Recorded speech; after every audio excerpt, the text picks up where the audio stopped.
જ્યારે તમે તમારી ગાડીમાં પેટ્રોલ ભરાવો છો, ઓનલાઈન કોઈ વસ્તુ મંગાવો છો કે પછી શિયાળામાં ઘરને ગરમ કરવા હીટર ચલાવો છો, ત્યારે શું તમને ક્યારેય વિચાર્યું છે કે આ બધી વસ્તુઓનો સંબંધ હજારો કિલોમીટર દૂર આવેલા એક સાંકડા દરિયાઈ રસ્તા સાથે છે? એક એવો રસ્તો જે અમુક જગ્યાએ માત્ર 33 કિલોમીટર પહોળો છે, અમદાવાદ અને ગાંધીનગર વચ્ચેના અંતર કરતાં પણ ઓછો. આ છે સ્ટ્રેટ ઓફ હોર્મુઝ, દુનિયાનું સૌથી અગત્યનો અને કદાચ સૌથી ખતરનાક ચેક પોઈન્ટ. આ ફક્ત એક વ્યસ્ત દરિયાઈ માર્ગ નથી, પરંતુ હજારો વર્ષોના ઇતિહાસ, સામ્રાજ્યોના ઉદય, ભીષણ લડાઈ અને અબજો ડોલરના વેપારનો જીવંત સાક્ષી છે. અહીંથી દુનિયાભરનો લગભગ 20 થી 25% તેલનો પુરવઠો પસાર થાય છે. અહીં થયેલી એક નાની ભૂલ, એક રાજકીય ગેરસમજ કે પછી કોઈ લશ્કરી કાર્યવાહી આખી દુનિયાના અર્થતંત્ર પર અસર કરી શકે છે. પેટ્રોલના ભાવ રાતોરાત બમણા થઈ શકે છે, ફેક્ટરીઓ બંધ પડી શકે છે અને દુનિયામાં મોંઘવારી વધી શકે છે. તાજેતરના વર્ષોમાં અને ખાસ કરીને 2026ની શરૂઆતમાં આ વિસ્તાર ફરી એકવાર દુનિયાના ધ્યાન પર આવ્યો. અમેરિકા અને ઈરાન વચ્ચે તણાવ એટલો વધ્યો કે સ્ટ્રેટને બંધ કરવાની ધમકીઓ હકીકત બનતી દેખાય, જેના કારણે આંતરરાષ્ટ્રીય બજારમાં રીતસરનો ભૂકંપ આવ્યો. પણ સવાલ એ છે કે આટલો નાનો દરિયાઈ માર્ગ આખરે આટલો શક્તિશાળી કેવી રીતે બન્યો? તેની પાછળ કયો ઇતિહાસ છુપાયેલ છે? અને જો એ ખરેખર લાંબા સમય માટે બંધ થઈ જાય તો દુનિયામાં શું થઈ શકે? તો આજના વિડીયોમાં આપણે આ જ વસ્તુ ઉપર વાત કરીશું. નમસ્કાર મિત્રો, હું છું વિરેન બારિયા અને તમારું સ્વાગત છે તત્વ ગુજરાતી. અહીં આપણે મળીએ છીએ અને અલગ મલકની વાતો કરીએ છીએ. આ વિડીયોમાં સ્ટ્રેટ ઓફ હોર્મુઝની આખી વાતને આપણે સમજવાના છીએ અને એ જાણવાના છીએ કે કેવી રીતે સમુદ્રનો આ નાનકડો ભાગ આખી દુનિયાના અર્થતંત્રની ચાવી પોતાના હાથમાં રાખે. હવે કોઈ પણ વાર્તાને સમજવી હોય તો તેના પાત્રો અને તેની જગ્યાને સમજવા જરૂરી છે. સ્ટ્રેટ ઓફ હોર્મુઝની વાર્તામાં તેની જગ્યા જ તેનું સૌથી મોટું પાત્ર છે. જ્યારે આપણે મધ્ય પૂર્વના નકશા પર નજર કરીએ તો સ્ટ્રેટ ઓફ હોર્મુઝ એક પાતળી લીટી જેવો સમુદ્ર દેખાય, જે પર્શિયન ગલ્ફને ગલ્ફ ઓફ ઓમાન અને આગળ અરબી સમુદ્ર સાથે જોડે છે. તેની ઉત્તરમાં ઈરાન અને દક્ષિણમાં ઓમાન અને સંયુક્ત આરબ અમીરાત એટલે કે યુએઈ છે. આ સ્ટ્રેટની લંબાઈ લગભગ 167 કિલોમીટર છે, પણ તેની સૌથી મોટી નબળાઈ એ તેની પહોળાઈ છે. તેના સૌથી સાંકડા ભાગમાં તે માત્ર 33 થી 39 કિલોમીટર જેટલું જ પહોળું છે. હવે જરા કલ્પના કરો કે આટલા સાંકડા રસ્તામાંથી દુનિયાના સૌથી મોટા ઓઇલ ટેન્કર, જેને સુપર ટેન્કર કહેવાય છે, તે દિવસ રાત પસાર થાય છે. આ જહાજો 3 ફૂટબોલ મેદાન જેટલા લાંબા હોઈ શકે છે. આટલા મોટા જહાજોને સુરક્ષિત રીતે પસાર કરવા માટે આંતરરાષ્ટ્રીય નિયમો પ્રમાણે 2 શિપિંગ લાઇન બનાવવામાં આવી છે, એક આવવા માટે અને બીજી જવા માટે. દરેક લેન માત્ર 3 કિલોમીટર એટલે કે લગભગ 2 માઇલ જેટલી પહોળી છે. મતલબ કે મુંબઈના કોઈ વ્યસ્ત હાઈવે પર 2 ટ્રક એકબીજાની બાજુમાંથી નીકળે, બસ આટલી જ જગ્યા આ વિશાળકાય જહાજો માટે હોય છે. અહીં નેવિગેશનમાં થયેલી એક નાનકડી ભૂલ પણ ભયંકર અકસ્માત સર્જી શકે છે અને લાખો ગેલન તેલ સમુદ્રમાં ઢોળાઈ શકે છે. આ જ ભૌગોલિક રચનાને કારણે તેને ચેક પોઈન્ટ કહેવામાં આવે છે. ચેક પોઈન્ટ એટલે કે એવો સાંકડો રસ્તો જેના પર કાબુ મેળવીને કોઈ પણ દેશ કે સંગઠન એક મોટા વિસ્તારની અવરજવરને રોકી શકે. તે કોઈ વ્યૂહાત્મક બ્રિજ જેવું છે, જેને ઉડાવી દેવાથી આખી સેનાની સપ્લાય લાઇન ખોરવાઈ જાય. સ્ટ્રેટ ઓફ હોર્મુઝ વિશ્વના અર્થતંત્ર માટે આવો જ એક બ્રિજ છે. હવે જ્યારે પણ સ્ટ્રેટ ઓફ હોર્મુઝની વાત આવે ત્યારે સૌથી પહેલા જો કોઈ દેશ આવે તો તે ઈરાન છે. ઈરાનનું ભૌગોલિક સ્થાન તેને આ ચેકપોઈન્ટ પર ગજબનું નિયંત્રણ આપે છે.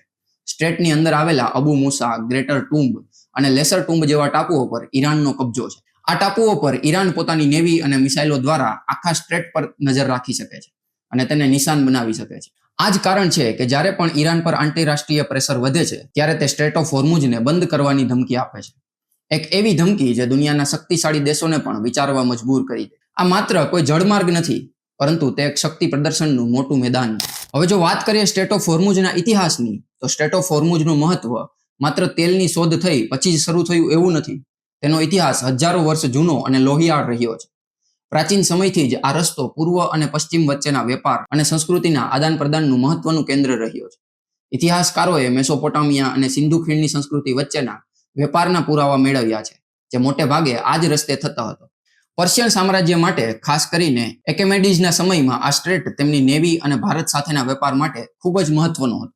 તે સમયે અહીંથી માત્ર માલ સામાન જ નહીં, પણ વિચારો, ધર્મો અને સૈનિકોની પણ અવરજવર થતી હતી. સિલ્ક રૂટનો એક દરિયાઈ ફાટો પણ અહીંથી જ પસાર થતો, જે ચીનના રેશમને રોમન સામ્રાજ્ય સુધી પહોંચાડવામાં મદદ કરતો. ટૂંકમાં જેનું પણ આ માર્ગ પર નિયંત્રણ રહેતું, તે આખા વિસ્તારના વેપાર પર રાજ કરતો. 15મી અને 16મી સદીમાં યુરોપમાં મસાલાની માંગ આસમાને હતી. ભારત અને પૂર્વના દેશો સુધી પહોંચવા માટે નવા કોઈ દરિયાઈ માર્ગની શોધખોળ ચાલી રહી હતી. આ જ સમયમાં વાસ્કો દ ગામા આફ્રિકા ફરી અને ભારત પહોંચ્યો અને યુરોપીય શક્તિઓનું હિન્દ મહાસાગરમાં આગમન થયું. 1507માં પોર્ટુગીઝ કમાન્ડર અફોન્સો દ આલ્બુકર્ક એક નાના પણ શક્તિશાળી નૌકાદળ સાથે અહીં પહોંચ્યો. તેણે હોર્મુઝના સ્થાનિક શાસકને હરાવી અને આ વ્યૂહાત્મક ટાપુ પર કબજો કર્યો. પોર્ટુગીઝોએ અહીં એક મજબૂત કિલ્લો બનાવ્યો જે આજે પણ તેમના શાસનની યાદ અપાવે છે. પોર્ટુગીઝો સમજી ગયા હતા કે હોર્મુઝ પર નિયંત્રણ એટલે હિન્દ મહાસાગરના મસાલાના વેપાર પર સંપૂર્ણ નિયંત્રણ. લગભગ 1 સદી સુધી તેમણે આ વિસ્તાર પર પોતાનો દબદબો જાળવી રાખ્યો અને અહીંથી પસાર થતા દરેક જહાજ પાસેથી કરતાઝ નામનો એક ટેક્સ વસૂલવામાં આવતો. 17મી સદીની શરૂઆતમાં પર્શિયાના શાહ અબ્બાસ પ્રથમે બ્રિટિશ ઈસ્ટ ઇન્ડિયા કંપનીની મદદથી 1622માં પોર્ટુગીઝોને હોર્મુઝમાંથી ભગાડી મૂક્યા. આ પછી સ્ટ્રેટ પર ધીમે ધીમે બ્રિટનનો પ્રભાવ વધવા લાગ્યો. બ્રિટને ચાંચિયાગીરી રોકવાના બહાને પોતાની નેવી તૈનાત કરી અને જોત જોતામાં સમગ્ર પર્શિયન ગલ્ફ વિસ્તારના રખેવાળ બની ગયા. 19મી અને 20મી સદીની શરૂઆત સુધી આ વિસ્તારમાં શાંતિ જાળવવાની જવાબદારી બ્રિટનના હાથમાં હતી. પરંતુ 20મી સદીની શરૂઆતમાં મધ્ય પૂર્વમાં એક કાળા સોનાની શોધ થઈ, એટલે કે crude oil. Iran, Saudi Arabia, Iraq અને કુવૈતમાં તેલના વિપુલ ભંડાર મળી આવ્યા. ઔદ્યોગિક ક્રાંતિ પછી દુનિયાની ઉર્જાની ભૂખ પણ સતત વધી રહી હતી અને આ તેલ તે ભૂખ સંતોષવા માટે અમૃત જેવું કાર્ય કર્યું હતું. અને ક્રૂડ ઓઇલની શોધની સાથે જ અચાનક જ સ્ટ્રેટ ઓફ હોર્મુઝનું મહત્વ અનેક ગણું વધી ગયું. હવે તે માત્ર મસાલા કે રેશમનો માર્ગ નહોતો, પણ ઔદ્યોગિક દુનિયાની લાઇફલાઇન બની ગયો હતો. બીજા વિશ્વયુદ્ધ પછી બ્રિટિશ સામ્રાજ્ય નબળું પડ્યું અને 1971માં તેમણે પર્શિયન ગલ્ફમાંથી પોતાની સેના પાછી ખેંચી લીધી. હવે આ જગ્યાને ભરવા માટે મેદાનમાં 2 નવા ખેલાડીઓ ઉતર્યા, એક અમેરિકા અને બીજું ઈરાન. તે સમયે ઈરાનમાં શાહ મોહમ્મદ રઝા પહેલવીનું શાસન હતું, જે અમેરિકાના નજીકના સાથી હતા. અમેરિકા શાહને આ વિસ્તારના પોલીસમેન તરીકે જોતું અને તેમને મોટા પ્રમાણમાં હથિયારો પૂરા પાડવામાં આવતા. આ સમય દરમિયાન સ્ટ્રેટમાંથી તેલનો પ્રવાહ વગર કોઈ રોકટોક ચાલુ રહ્યો. પણ 1979માં ઈરાની ક્રાંતિએ બધું જ બદલી નાખ્યું. શાહની સત્તા ઉઠલાવી દેવામાં આવી અને અયાતુલ્લા ખુમૈનીના નેતૃત્વમાં ઈરાનમાં એક ઇસ્લામિક ગણરાજ્યની સ્થાપના થઈ, જે અમેરિકાનું કટ્ટર વિરોધી હતું. હવે સ્ટ્રેટ ઓફ હોર્મુઝના એક કિનારે અમેરિકાનો કટ્ટર દુશ્મન બેઠો હતો. બસ ત્યારથી લઈ અને આજ સુધી આ સાંકડો દરિયાઈ માર્ગ રાજકીય સંઘર્ષનું કેન્દ્ર રહ્યો છે. સ્ટ્રેટ ઓફ હોર્મુઝને ઘણીવાર વિશ્વના અર્થતંત્રની ધમની કહેવામાં આવે છે અને આમાં જરા પણ અતિશયોક્તિ નથી. જેમ આપણા શરીરમાં ધમનીઓ હૃદયમાંથી લોહી શરીરના દરેક અંગ સુધી પહોંચાડે છે, તેમ હોર્મુઝ મધ્ય પૂર્વના તેલ અને ગેસના ભંડારોને દુનિયાના ખૂણે ખૂણે પહોંચાડે છે. હવે જો આ સ્ટ્રેટ ઓફ હોર્મુઝના મહત્વને આંકડાઓથી સમજીએ તો તાજેતરના અંદાજ મુજબ દરરોજ લગભગ 20 થી 21 મિલિયન બેરલ ક્રૂડ ઓઇલ અને પેટ્રોલિયમ ઉત્પાદનો અહીંથી પસાર થાય છે. અને આ આંકડો દુનિયાના કુલ દરિયાઈ તેલ વેપારનો લગભગ 3જો ભાગ અને વૈશ્વિક કુલ તેલ વપરાશનો લગભગ 20 થી 25% હિસ્સો છે. જો તેલ સિવાય વાત કરીએ તો સ્ટ્રેટ ઓફ હોર્મુઝ એલએનજી માટે પણ દુનિયાનો સૌથી મહત્વપૂર્ણ માર્ગ છે. દુનિયાનો સૌથી મોટો એલએનજી નિકાસકાર દેશ કતાર છે, જે પોતાનો લગભગ તમામ ગેસ આ જ રસ્તે વિશ્વની બજારમાં મોકલે છે. વિશ્વના કુલ એલએનજી વેપારનો 25%થી વધુ હિસ્સો અહીંથી જ પસાર થાય છે. અને જો સ્ટ્રેટ ઓફ હોર્મુઝ પર નિયંત્રિત દેશોની વાત કરીએ તો પર્શિયન ગલ્ફના મોટા ભાગના મુખ્ય તેલ ઉત્પાદક દેશો જેમ કે Saudi Arabia, Iran, Iraq, UAE, Kuwait અને કતાર તેમની ઉર્જાની નિકાસ માટે સંપૂર્ણપણે આ સ્ટ્રેટ ઓફ હોર્મુઝ પર નિર્ભર છે. આ દેશોનું તેલ અને ગેસ મુખ્યત્વે એશિયાના બજારોમાં જાય છે. ચીન, જાપાન, દક્ષિણ કોરિયા અને ખાસ કરીને ભારત જેવા દેશો ક્રૂડ ઓઇલની જરૂરિયાત માટે મોટા પ્રમાણમાં આ માર્ગ પર આધારિત છે. હવે વિચારો કે જો આ ધમનીઓમાં કોઈ અવરોધ આવે અથવા તો તે બંધ થઈ જાય તો શું થાય? તો સૌથી પહેલી અને તાત્કાલિક અસર થાય તે ક્રૂડ ઓઇલના ભાવ પર થશે. પુરવઠો ઘટતા જ વૈશ્વિક બજારમાં ગભરાટ ફેલાય અને ક્રૂડ ઓઇલના ભાવમાં ખૂબ જ વધારો થાય. નિષ્ણાંતો માને છે કે સ્ટ્રેટ બંધ થવાના થોડાક દિવસોમાં જ તેલની કિંમતો બમણી કે 3 ગણી થઈ શકે છે. આની સીધી અસર તમારા અને મારા ખિસ્સા પર પડી શકે છે.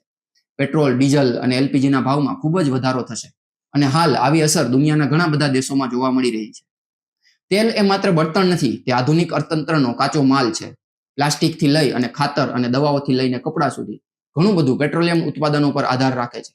તેલના ભાવ વધવાથી ઉત્પાદન અને ટ્રાન્સપોર્ટનો ખર્ચ વધે, જેના કારણે દરેક વસ્તુ મોંઘી બને. આનાથી વૈશ્વિક સ્તરે ફુગાવો વધે અને આર્થિક વિકાસ ધીમો પડી શકે છે, જે લાંબા ગાળે વૈશ્વિક મંદી તરફ દોરી શકે છે. આ સિવાય દુનિયાભરની ફેક્ટરીઓ, એરલાઇન્સ અને શિપિંગ કંપનીઓનું કામકાજ પણ ખોરવાઈ શકે. જે દેશો પાસે તેલના વ્યૂહાત્મક ભંડાર છે તે થોડા અઠવાડિયા કે મહિનાઓ સુધી ટકી શકે, પણ પછી તેમની અર્થવ્યવસ્થા પણ ભાંગી પડવાની શક્યતા રહે. આ ભયાનક પરિસ્થિતિને કારણે જે દુનિયાના તમામ દેશ, ખાસ કરીને મહાસત્તાઓ, સ્ટ્રેટ ઓફ હોર્મુઝમાં નેવિગેશનની સ્વતંત્રતા સુનિશ્ચિત કરવા માટે પ્રતિબદ્ધ છે. આ માત્ર આર્થિક નહીં પણ રાષ્ટ્રીય સુરક્ષાનો પણ મુદ્દો છે. આ જ કારણે અમેરિકા તેની નેવીનો 5મો કાફલો બહેરીનમાં તૈનાત રાખે છે. તેનું મુખ્ય કામ આ વ્યૂહાત્મક જળમાર્ગને ખુલ્લો રાખવાનું છે. પણ હાલની પરિસ્થિતિમાં અમેરિકન નેવી પણ આ જળમાર્ગને ખુલ્લો રાખવા માટે કંઈ ખાસ કરી શકે તેવી પોઝિશનમાં નથી. 1979ની ઈરાની ક્રાંતિ પછી સ્ટ્રેટ ઓફ હોર્મુઝ રાજકીય શતરંજનું એક એવું મોહરું છે જેના પર આખી રમતનો આધાર છે. અહીં મુખ્ય ખેલાડીઓ ઈરાન અને અમેરિકા છે, પણ સાઉદી, ઇઝરાયલ અને અન્ય ગલ્ફ દેશો પણ આ રમતમાં મહત્વની ભૂમિકા ભજવે છે. આ બધા વચ્ચે ઈરાન જાણે છે કે તે પરંપરાગત યુદ્ધમાં અમેરિકન સૈન્યનો સામનો કરી શકે તેમ નથી. તેથી તેણે એસિમેટ્રિક વોરફેરની રણનીતિ અપનાવી. આનો અર્થ એ છે કે મોટી અને શક્તિશાળી સેનાનો સામનો કરવાને બદલે તેની નબળાઈઓ પર હુમલો કરવો. સ્ટ્રેટ ઓફ હોર્મુઝના મામલે ઈરાનની ઇસ્લામિક રિવોલ્યુશનરી ગાર્ડ કોર્પ્સ આ રણનીતિનો ઉપયોગ કરે છે. IRGC પાસે ઘણી બધી નાની speed boat, drone, marine mines, naval mines અને કિનારા પરથી છોડવામાં આવતી એન્ટી શિપ મિસાઇલનો મોટો જથ્થો છે. તેમની યોજના સ્ટ્રેટને સંપૂર્ણપણે બંધ કરવાની નથી, પરંતુ તેમને એટલું જોખમી બનાવવાની છે કે શિપિંગ અને વીમા કંપનીઓ ત્યાંથી જહાજો મોકલતા પહેલા ડરે. તેઓ કોઈ મોટા યુદ્ધ જહાજ પર હુમલો કરવાને બદલે સામાન્ય ઓઇલ ટેન્કરોને નિશાન બનાવે છે અને તેને જપ્ત કરે છે અથવા તો તેના પર હુમલો કરે છે. આ બધી ઘટનાઓ દુનિયાને યાદ અપાવવા માટે હતી કે સ્ટ્રેટની ચાવી કોના હાથમાં છે. હવે જ્યારે પણ આપણે સ્ટ્રેટ ઓફ હોર્મુઝ વિશે વાત કરીએ ત્યારે આપણું ધ્યાન મોટે ભાગે ઓઇલ ટેન્કરો, યુદ્ધ જહાજો અને રાજકીય તણાવ પર રહે છે. પણ આપણે ભૂલી જઈએ છીએ કે આ સંઘર્ષની છાયામાં લાખો લોકોનું જીવન પણ વસેલું છે. આ માત્ર કોઈ દરિયાઈ માર્ગ નથી, પણ તે લોકોનું ઘર છે, તેમની આજીવિકાનું સાધન પણ છે. ઈરાનના દક્ષિણ કિનારે આવેલા બંદર, અબ્બાસ જેવા શહેરો અને ઓમાનના મુસેન્ડમ પેનિન્સ્યુલાના ગામડાઓમાં હજારો વર્ષોથી માછીમારો અને વેપારીઓ રહે છે. તેમના માટે આ સ્ટ્રેટ કોઈ રાજકીય મુદ્દો નથી, પણ તેમની રોજિંદી હકીકત છે. તેમના પૂર્વજો સદીઓથી આ જ પાણીમાં માછલા પકડતા આવ્યા છે અને મોતી કાઢતા આવ્યા છે. આજે પણ હજારો નાના માછીમારો તેમની બોટ લઈ અને દરરોજ આ સમુદ્રમાં જાય છે અને આ વિશાળકાય ટેન્કરો અને યુદ્ધ જહાજોની વચ્ચે પોતાનો રસ્તો બનાવે છે. આંતરરાષ્ટ્રીય પ્રતિબંધો અને રાજકીય અસ્થિરતાની સૌથી ઊંડી અસર આ સામાન્ય લોકો પર પડે છે. જ્યારે પણ તણાવ વધે છે ત્યારે તેમની આજીવિકા જોખમમાં મુકાય છે. નેવીની કવાયતો અને નો ગો ઝોનની જાહેરાતના કારણે માછીમારોના વિસ્તારો સીમિત થઈ જાય છે. શિપિંગ લેન પર વધેલી સુરક્ષાને કારણે તેમની અવરજવર પણ મુશ્કેલ બને છે. આ ઉપરાંત આ વિસ્તાર પર્યાવરણીય રીતે પણ અત્યંત સંવેદનશીલ છે. સ્ટ્રેટનું પાણી ડોલ્ફિન, વ્હેલ અને દરિયાઈ કાચબાઓ સહિત ઘણા સમુદ્રી જીવોનું ઘર છે. અહીં આવેલા કોરલ રીફ્સ આ પ્રદેશની જૈવ વિવિધતા માટે ખૂબ જ મહત્વપૂર્ણ છે. કોઈ પણ લશ્કરી સંઘર્ષ અથવા તો ઓઇલ ટેન્કરનો અકસ્માત માત્ર માનવ જીવન માટે જ નહીં, પરંતુ આ નાજુક પર્યાવરણ માટે પણ વિનાશક સાબિત થઈ શકે છે. આમ સ્ટ્રેટ ઓફ હોર્મુઝની વાત એ માત્ર તેલ અને રાજકારણની નથી, પરંતુ તે સંઘર્ષ અને અનિશ્ચિતતા વચ્ચે ટકી રહેવા માટે મથતા સામાન્ય માણસ અને કુદરતની પણ છે. હવે સ્ટ્રેટ ઓફ હોર્મુઝના વારંવારના સંકટોએ દુનિયાને વૈકલ્પિક માર્ગો અને ઉર્જાના સ્ત્રોતો વિશે વિચારવા પણ મજબૂર કર્યા છે. જો આ ઓઇલ લાઇફલાઇન કાયમ માટે બંધ થઈ જાય તો શું દુનિયા પાસે કોઈ પ્લાન બી છે ખરો? તો હા, કેટલાક વૈકલ્પિક માર્ગો છે, પણ તેમાંથી કોઈ પણ સ્ટ્રેટ ઓફ હોર્મુઝનો સંપૂર્ણ વિકલ્પ બની શકે તેમ નથી. જો આ વિકલ્પોની વાત કરીએ તો સાઉદી અરેબિયા પાસે એક પાઇપલાઇન છે જે તેના પૂર્વ કિનારાના તેલ ક્ષેત્રોને પશ્ચિમમાં લાલ સમુદ્ર સાથે જોડે છે. આ પાઇપલાઇન દરરોજ લગભગ 5 મિલિયન બેરલ તેલનું પરિવહન કરી શકે છે. આનાથી સાઉદી તેલનો અમુક હિસ્સો હોર્મુઝને બાયપાસ કરી શકે છે, પરંતુ તે દેશની કુલ નિકાસ ક્ષમતાનો માત્ર એક નાનો ભાગ છે.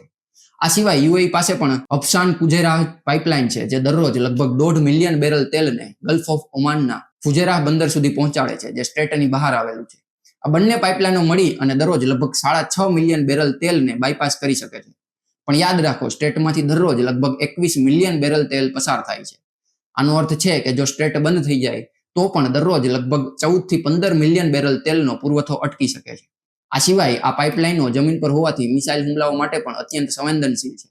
તેથી આ માત્ર આંશિક ઉપાય છે, સંપૂર્ણ રાહત નથી. હવે ભારત પર સ્ટ્રેટ ઓફ હોર્મુઝની અસરની વાત કરીએ તો ભારત જેવા દેશ માટે આ સંકટ અત્યંત ગંભીર છે. ભારત તેની જરૂરિયાતનું 85 થી 90% વધુ ક્રૂડ ઓઇલ આયાત કરે છે અને તેનો મોટો હિસ્સો પર્શિયન ગલ્ફના દેશોમાંથી આ જ હોર્મુઝ મારફતે આવે છે. સ્ટ્રેટ બંધ થવાથી ભારતમાં પેટ્રોલ અને ડીઝલના ભાવમાં વધારો થઈ શકે, જેનાથી મોંઘવારી વધી શકે છે. આ જોખમને ઘટાડવા માટે ભારત સરકારે કેટલાક પગલાં લીધા છે. તાજેતરના સંકટ દરમિયાન ભારતે સાઉદી અરેબિયા અને UAE સાથે મળી અને તેમની પાઇપલાઇન દ્વારા લાલ સમુદ્ર અને ગલ્ફ ઓફ ઓમાનના બંદરો પરથી રેકોર્ડ માત્રામાં તેલ ખરીદ્યું છે. આ ઉપરાંત ભારતે તેની ઉર્જાની આયાત માટે રશિયા અને અમેરિકા જેવા અન્ય દેશો પર પણ નિર્ભરતા વધારી છે અને રિન્યુએબલ એનર્જી એટલે કે સૌર અને પવન ઉર્જા પર પણ ભાર મૂકી રહ્યું છે. તો આ બધા વચ્ચે અત્યારે આપણે ક્યાં ઊભા છીએ? સ્ટ્રેટ ઓફ હોર્મુઝ માત્ર ભૂગોળનો એક ભાગ નથી, પરંતુ તે વૈશ્વિક શાંતિ અને સમૃદ્ધિનું બેરોમીટર છે. જ્યારે અહીં શાંતિ હોય ત્યારે દુનિયાનું અર્થતંત્ર સરળતાથી ચાલે છે, અને જ્યારે અહીં તણાવ વધે છે ત્યારે સમગ્ર વિશ્વના શ્વાસ અદ્ધર થઈ જાય છે. આ સાંકડા દરિયાઈ માર્ગની વાત આપણને શીખવાડે છે કે આપણી દુનિયા કેટલી જોડાયેલી અને નાજુક છે. એક જગ્યાએ લાગેલી નાની ચિંગારી આખી દુનિયામાં આગ લગાવી શકે છે. તે આપણને એનર્જી સિક્યુરિટી અને વૈકલ્પિક સ્ત્રોતોના મહત્વ વિશે પણ ચેતવે છે. જ્યાં સુધી વિશ્વની તેલ પરની નિર્ભરતા ઓછી નહીં થાય ત્યાં સુધી સ્ટ્રેટ ઓફ હોર્મુઝ રાજકીય સંઘર્ષનું કેન્દ્ર બની રહેશે. તો આ માત્ર તેલ, પૈસા કે પાવરની વાત નથી. આ ઇતિહાસ, ભૂગોળ અને માનવતાની વાત પણ છે. એક એવી વાત જે આપણને યાદ અપાવે છે કે આંતરરાષ્ટ્રીય સહયોગ અને ડિપ્લોમેટિક અન્ડરસ્ટેન્ડિંગ વગર આપણી આધુનિક સભ્યતાની આ જીવનરેખા ગમે ત્યારે તૂટી શકે છે. સ્ટેટ ઓફ હોર્મુઝનું ભવિષ્ય અનિશ્ચિત છે, પણ એક વાત ચોક્કસ છે કે તેની દરેક હલચલ પર દુનિયાની નજર રહેશે, કારણ કે તેની સાથે જ આપણું ભવિષ્ય પણ જોડાયેલું છે. તો આ વાત હતી સ્ટેટ ઓફ હોર્મુઝની. આશા રાખું છું કે આ વિડીયોમાંથી તમને ઘણી બધી જાણકારી મળી હશે, અને તમને આ વિષય પર કોઈ પ્રશ્ન હોય અથવા તમારા વિચારો શેર કરવા માંગતા હોય તો નીચે કોમેન્ટ સેક્શનમાં અમને જરૂર જણાવો. અને આવા જ ઊંડાણપૂર્વકના વિશ્લેષણ માટે તત્વ સાથે જોડાયેલા રહો. તો બસ આજના વિડીયોમાં આટલું જ. આપણે આવી જ રીતના મળતા રહીશું અને અલક મલકની વાતો કરતા રહીશું.